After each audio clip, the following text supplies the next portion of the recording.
The senator from South Carolina. Thank you. I'd ask unanimous consent to terminate the quorum call. Without objection. Thank you, Madam President.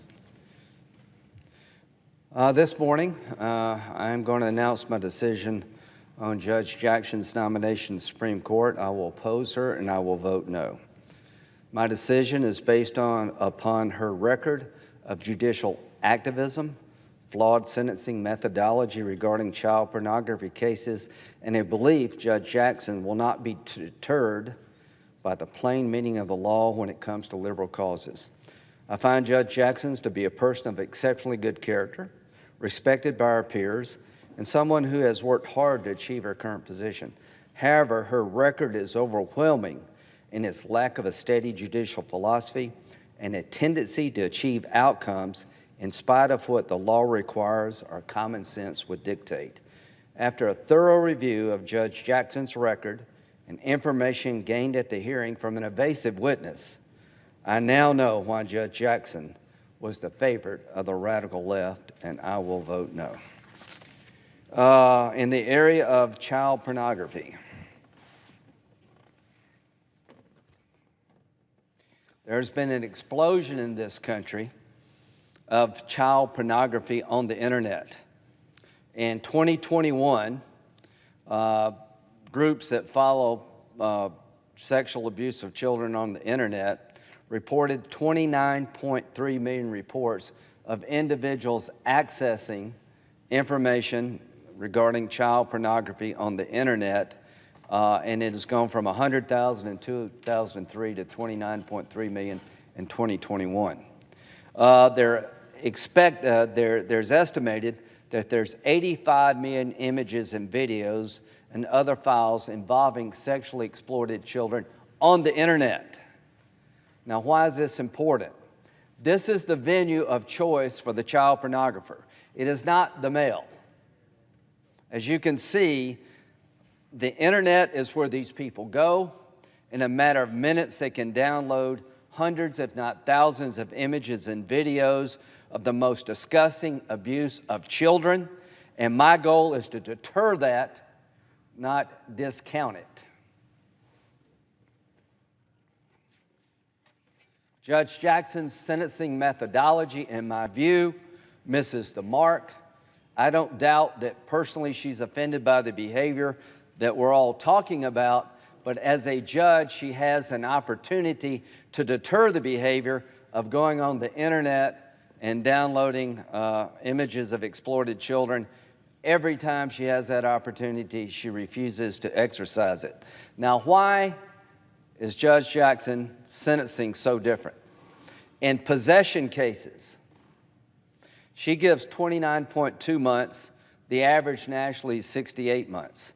In distribution of child pornography, her sentence is 71.9 months, and the minimum is 60 months. That's what you have to give.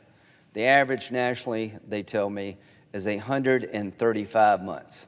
The length of sentence for possession of child pornography imposed by Judge Jackson is 57% less than the national average, and the area of distribution is 40% less than the national average. Why? Under the sentencing guidelines, a judge, if they choose, can enhance the sentence based on the fact that the perpetrator used the internet. Now, why do we want that as a sentencing enhancement? We want to deter the use of the internet when it comes to child pornography because there's already 85 million images and videos of children being abused, and that's the venue of choice.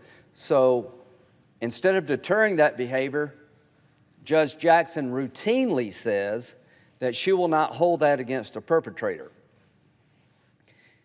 I think that's a mistake.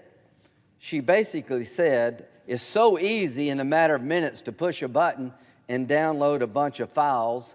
That seems to me an unfair way to sentence somebody. She also takes off the table a sentence enhancement for the number or the volume of child pornography being possessed or distributed.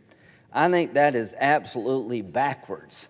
I think what we should be doing is that every time you mash the button and download an image of a child being exploited, your time in jail should go up.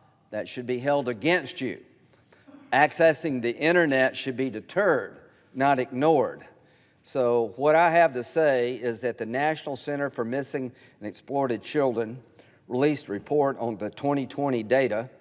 There's a 35% increase in child sex abuse material in a single year, 29.3 million reports last year of people accessing child pornography on the internet, at least 85 million images and files on the internet.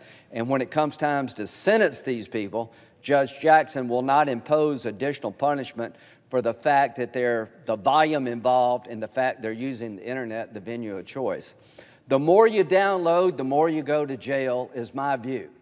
I'm going to work with Senator Hawley to correct these practices. I think she's making a terrible mistake by not enhancing sentences based on the volume, because every click of a computer is destroying a life. And we should be deterring the use of the internet when it comes to child pornography. Judge Jackson chooses not to, and when it comes to the volume, that should be held against you. The more you abuse children, the more in your possession, the more you distribute, the longer you go to jail. And the reason her numbers are so low is because of that sentencing methodology. And I think if we don't fix this, we're making the problem worse. And I think her approach to this issue is absolutely wrong. It loses all deterrence. And I'll be watching like a hawk future nominees who are in the sentencing business to see if they follow this model. Because the model Judge Jackson has created is one where the more you do, it doesn't matter. The fact you use the internet where all the child pornography lies is not held against you, and I believe it should be. Every click, every download means you go to jail longer in the world that I want to create.